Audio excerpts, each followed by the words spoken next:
क्यों रुक्मिणी के कारण राधा और श्री कृष्ण को द्वापर युग के बाद कलयुग में फिर से लेना पड़ा था पृथ्वी पर अवतार।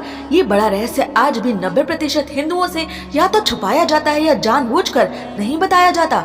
जय श्री कृष्ण दोस्तों, और आज हम आपको बताएंगे कि कैसे देवी रुक्मिणी बनी थी श्री कृष्ण और राधा को धरती पर अवतार दिलवाने का कारण। एक बार जब श्री कृष्ण अपनी मुख्य रानी रुक्मिणी जी के महल में आए तो उन्होंने कुछ हैरत अंगेज देखा। रुक्मिणी जी ने उनके चरण धोए, स्वागत किया, पर एक शब्द भी वो बोल नहीं पा रही थी क्योंकि उनकी आंखों से लगातार आंसू आए जा रहे थे, जिन्हें वो रोकने की कोशिश करने पर भी रोक नहीं पा रही थी। उनकी ये हालत देखकर श्री कृष्ण ने सोचा कि शायद उन्होंने रुक्मिणी जी को नाराज कर दिया होगा, जैसे कि उस समय हुआ था जब उन्होंने रुक्मिणी जी से मजाक किया था और उस परेशानी में वो बेहोश ही हो गई थी।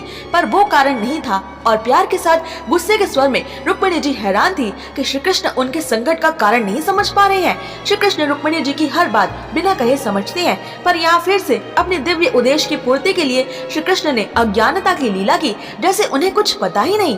तब रुक्मिणी जी ने कुछ ऐसा कहा जिसे सुनकर पूरा संसार और स्वयं श्री कृष्ण भी दंग रह गए। रुक्मिणी जी बोली, हे प्रभु, आपके चरण कमल मुझे आपसे भी अधिक प्रिय है। आप सब जानने वाले सर्वज्ञ ज्ञानी हैं, पर ऐसा कैसे है कि आप उस व्यक्ति के दिल को नहीं समझते जो आपके चरण कमलों से प्यार करता है।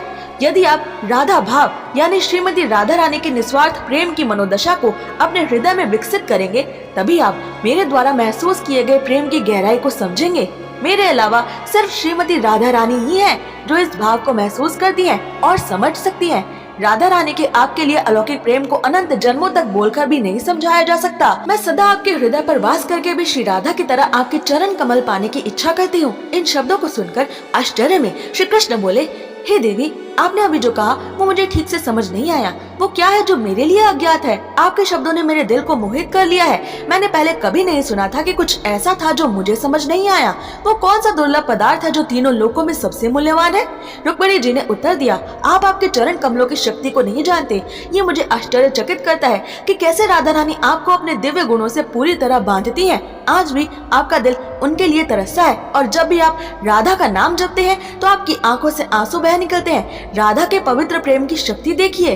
तब श्री कृष्ण ने आंसुओं से भीगकर देवी रुक्मिणी को कहा, हे महालक्ष्मी, आज तक किसी ने मुझे ये नहीं समझाया कि भक्त या प्रेमी जब मुझसे प्रेम करता है तो उसे कैसा लगता है। मैं ईश्वर होते हुए भी इस प्रेम को महसूस करने से वंचित हूँ। तब तक वहाँ नारद मुनि भी आ चुके थे। तब श्री कृष्ण ने नारद मुनि और देवी रुक्मिणी को वचन दिया कि महारानी रुक्मिणी द्वारा बताए गए राधा भाव को महसूस करने के लिए मैं पृथ्वी पर कलयुग में चैतन्य महाप्रभु के रूप में अवतार लूंगा और एक भक्त बनकर खुद से ही राधा भाव में प्रेम करूंगा। रुक्मिणी जी के कारण ही राधा रानी और श्री कृष्ण ने फिर कलयुग में चैतन्य महाप्रभु के रूप में एक ही शरीर लेकर अवतार लिया था। वो रुक्मिणी जी ही थी जिस कारण आज राधा भाव, राधा प्रेम हम लोगों तक पहुंच सका। इतनी महान है श्री महालक्ष्मी रुक्मिणी। ऐसे ही और रोचक अनसुने तथ्य जानने के लिए सब्सक्राइब करें।